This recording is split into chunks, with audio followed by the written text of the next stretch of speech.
ये सिर्फ शुरुआत नहीं है, यह एक आंदोलन का पहला कदम है और इस आंदोलन में आपका जुड़ना जरूरी है। जयपुर डायलॉग्स कोंकण समिट 21 मार्च मुंबई में। यहाँ मिलेंगे आपको आपके सबसे चहीते वक्ता। अभी ही रजिस्टर करें क्योंकि सीटें बहुत कम हैं। इस आंदोलन में अपना सहयोग दें और राष्ट्र की आवाज़ बने। इस राष्ट्रवादियों के कुंभ में हर एक राष्ट्रवादी को आना चाहिए और इतिहास का हिस्सा बनना चाहिए।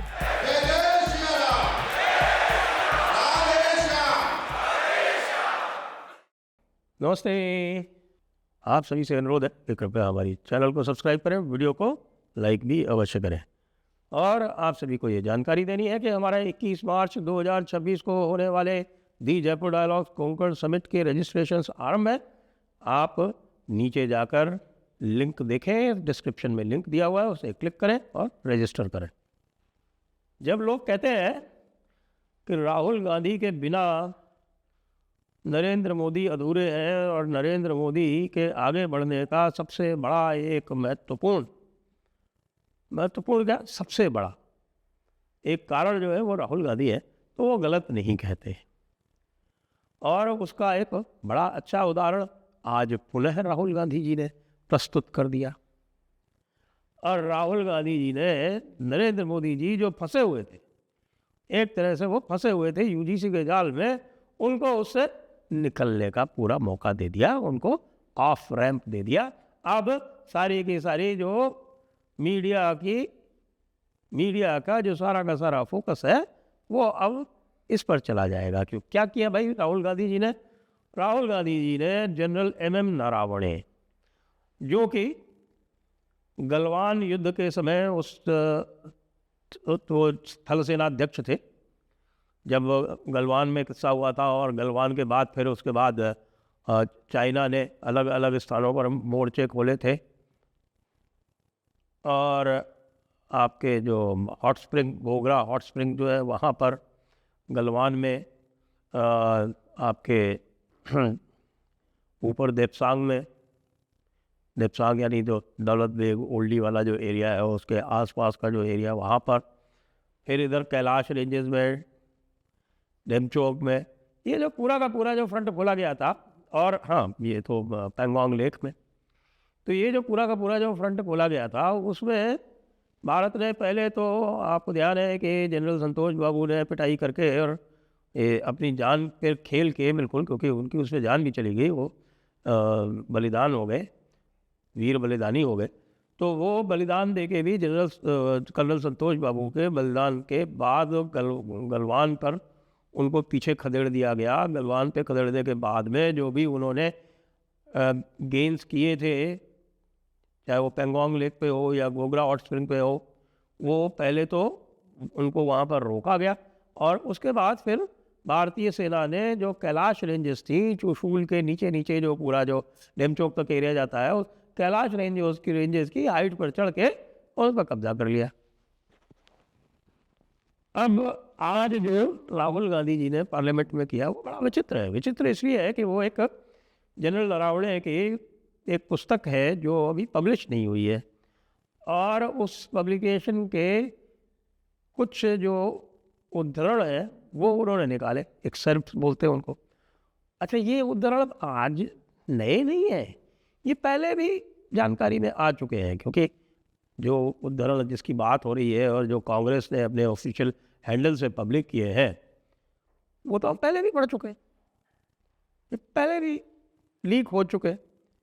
उसमें ऐसी कोई बात है ही नहीं जिसको लेकर राहुल गांधी इतना उछल रहे हैं। लेकिन इसको हम कहेंगे राहुल गांधी की राजनीतिक अपरिपक्वता, कि उन्होंने सेना की काबिलियत पर निशान पर सवाल उठाने आरंभ कर दिए। क्यों? क्योंकि जो उद्धरण है वो उद्धरण क्या कहता है? वो उद्धरण ये कहता है कि भाई सूचना मिली जब कैलाश रेंजेस को ऑक्यूपाई कर लिया, तो रेचल ला जो है वो एक स्थान है चुशूल के नीचे, आपने रेजांग ला सुना होगा, वो रेजांग ला के आसपास ही वो रेंचन ला है, रेंचन ला। तो रेंचन ला के पास बताया गया, उनको खबर दी, जनरल जोशी थे जो नॉर्दर्न कमांडर, उन्होंने कहा कि साहब कि उनके टैंक्स जो है 4 वो ऊपर आ रहे हैं और आप बताइए हमें क्या करना है। क्योंकि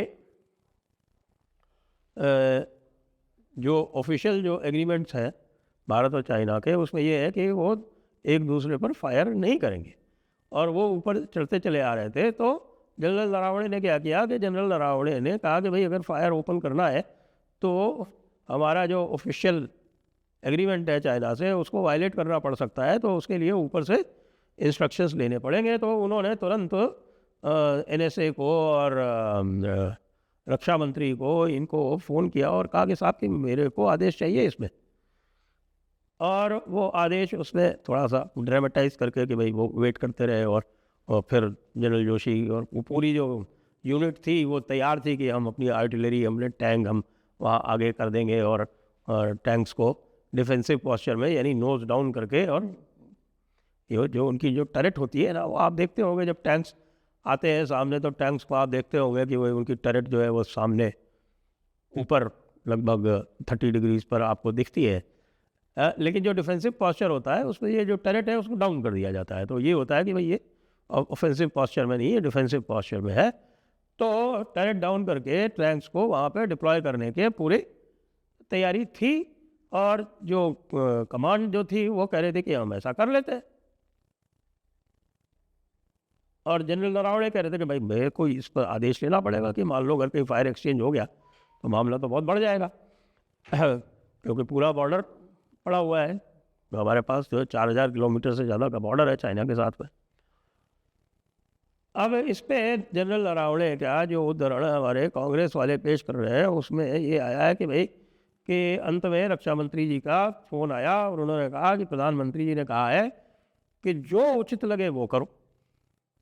अब ये जो उचित लगे वो करो, ये प्रधानमंत्री कई बार कहते रहे हैं कि उन्होंने सेनाओं को खुली छूट दे रखी है कि वो जो है सेनाओं को रोकते नहीं है, जैसा कि कांग्रेस के समय में हुआ करता था, जब ये कहा जाता था कि नहीं नहीं नहीं नहीं आपको फायर नहीं करना है, आपको हेवी फायर नहीं करना है, थोड़े बहुत अगर उधर से फायर आता है तो भाई ज़्यादा से ज़्यादा थोड़ा बहुत लाइट मशीन गन फायर करके।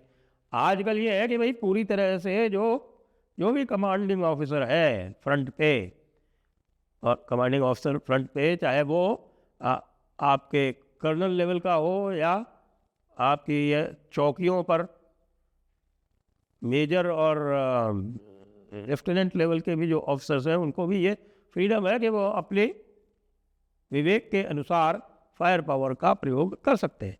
और जनरली आजकल ये होता है कि आजकल देखिए, आजकल खबर नहीं आती कि ज़्यादा सीज फायर वायलेशंस होते हैं, क्योंकि जो वहाँ पर तैनात हैं कमांडिंग ऑफिसर्स वो अपना निर्णय लेते हैं और उनकी तरफ से गोली आती है तो हमारी तरफ से गोला जाता है।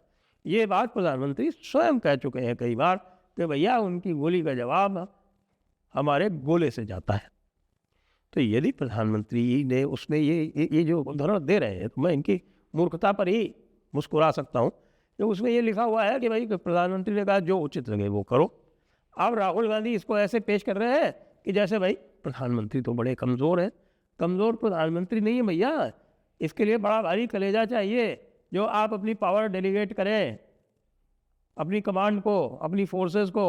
उनको पता है कि सेना जो है वो सबसे अच्छा जानती है कि किस तरह से बॉर्डर को प्रोटेक्ट किया जा सकता है। मोदी जी नेहरू जी नहीं है। जो नेहरू जी जो थे वो पॉलिसीज डिसाइड करते थे सेना की। यहाँ तक कि एक ब्रिगेडियर दलवी है, उनकी किताब है द हिमालयन ब्लंडर, उसको पढ़ लीजिए। वो पूरा का पूरा किस्सा जहाँ से चाइना के साथ 1962 में लड़ाई शुरू हुई, जो लड़ाई शुरू हुई तो नेहरू जी ने कह दिया नहीं नहीं 1 इंच भी ज़मीन नहीं जानी चाहिए, और जनरल BM कॉल को वहाँ पर लगा दिया core commander. General BM call ने कभी फील्ड में काम ही नहीं किया, उनके रिश्तेदार थे। कौन नेहरू भी कॉल ही है। और नामकाचू नाम की जो एक नदी थी, वो कहा कि नहीं वो नदी के पार नहीं आने चाहिए। अरे भैया नदी के पार नहीं आने चाहिए तो तुम ये बताओगे ना कि चौकी कहाँ लगाई जानी चाहिए। उन्होंने कहा नहीं ये चौकी तो नीचे ही लगेगी। BM कॉल को जो उस समय किताब में लिखा हुआ है दलवी साहब की कि जो सूबेदार मेजर जो सीनियर मोस्ट ऑफिसर होता है ट्रूप्स का, उसने इनको कहा कि साहब कि ये हम इतनी सारी लड़ाइयाँ लड़ चुके हैं, लेकिन आज तक हमने ऐसी लड़ाई कोई नहीं लड़ी जहाँ मोर्चा जो है वो खड्ड में लगाया जाए। मोर्चा तो कहीं ऊपर ही लगेगा ना, तो नदी के ऊपर तो मोर्चा नहीं लग सकता, वो चाइनीज ऊपर बैठे हुए, वो तो सुसाइड होगा। तो बीएम कॉल जो है वो नाराज़ हो गए, और बीएम कॉल नाराज़ हो गए और उनको शटअप कर दिया। और शटअप करने के बाद कहा कि नहीं, this is the order from the top, यानी नेहरू जी का ऑर्डर है कि तुम लोग जो है वो खड्ड में ही जाके लड़ाई लड़ोगे, खड्ड में जाके लड़ाई लड़ोगे बिना मोर्चा बंदी किए। जब आपके पास एलिवेशंस है, आप 500 मीटर पीछे रह के और अपने मोर्चे बंदी कर सकते हैं और चाइनीज़ को टेक ऑन कर सकते हैं बिना लॉसेस सफ़र किए हुए। वो नहीं करके नेहरू जी ने ऊपर से कहा कि साहब के नहीं, नदी के किनारे पे लड़ोगे नाम का चूके। वही हुआ जो होना था, वही हुआ जो होना था। पूरे के पूरे नाम का चू में जो हार हुई भारत की, उसके बाद चाइनीज़ सीधे पहुंचे जाके तेजपुर, और तेजपुर में भी फिर नेहरू जी ने नाक रगड़ी अमेरिका के सामने, और अमेरिका ने कुछ हल्ला गुल्ला किया, कुछ प्रॉमिस किया कि कुछ आपको हम हेल्प देंगे। बीएम कॉल को हटाना पड़ा, मानेकशॉ को लाना पड़ा, मानेकशॉ ने वापस सारे कब्जे कर लिए। तो मानेकशॉ से नाराज़ हो गए नेहरू जी, ये तुमने कैसे कर लिया? मानेकशॉ ने कहा मुझे हटा दो। उस समय बताते हैं कि भाई इंदिरा गांधी साथ में गई थी, तो उन्होंने नेहरू जी को कहा कि भैया ये एक अकेला आदमी है जो लड़ने को तैयार है, तो उसको आप रोक रहे हो। तो ये तो कांग्रेस का चरित्र है। और एक प्रधानमंत्री कहता है कि भाई तुमको पूर्ण स्वतंत्रता है अपना निर्णय लेने की, और उसकी आप आलोचना कर रहे हो। तो इसको यही कहेंगे कि भाई राहुल गांधी में कतई राजनीतिक बुद्धि नहीं है, कतई राजनीतिक बुद्धि नहीं है। कि कोई भी परिपक्व राजनेता इस तरह से नरेंद्र मोदी को इस समय गौरवान्वित नहीं करता। ये तो गौरवान्वित किया है इन्होंने मोदी जी को। सबके सामने जो कोई भी पढ़ेगा वो कहेगा भाई इसमें गलत बात क्या कही भाई प्रधानमंत्री ने, कि जो उचित लगे वो करो। क्या प्रधानमंत्री ऊपर बैठ के डायरेक्ट करेंगे क्या कि साहब के नहीं यहाँ पे मोर्चा लगाओ, और यहाँ पर आर्टिलरी लगाओ, यहाँ पर टैंक लगाओ, और कोऑर्डिनेशन जो है वो करेंगे? ये प्रधानमंत्री का काम है क्या?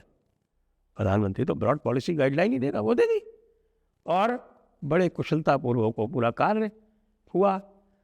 उन्होंने वहाँ पे ऑफेंसिव डिफेंसिव पॉस्चर में टैंक लगा दिए, और चाइनीज़ पीछे चले गए, चाइनीज़ पीछे चले गए। और उसके बाद फिर उन्होंने अगले दिन फील्ड आपकी फ्लैग मीटिंग मांगी, फ्लैग मीटिंग मांग के और सारा कुछ जो है वो नॉर्मलाइज किया। और उसका जो अंतिम परिणाम आज देखने को मिल रहा है वो ये है कि भाई डिसएंगेजमेंट हुआ। जो भी एरियाज ऑक्यूपाई किए थे चाइना ने, वहाँ से सबसे पीछे हटे। और 2012 से जिन क्षेत्रों में देपसांग में पेट्रोलिंग नहीं हो पा रही थी, लगभग 1000 स्क्वायर किलोमीटर क्षेत्र, आज वहाँ पेट्रोलिंग वापस हो रही है। तो ये 1000 स्क्वायर किलोमीटर एरिया तो सीधे सीधे वापस आया आपके जोली में। तो इसलिए कहते हैं भाई ये पहले तो कहा जाता है कि साहब की बुद्धिमान दुश्मन से, बुद्धिमान दुश्मन जो है वो मूर्ख मित्र से अच्छा होता है।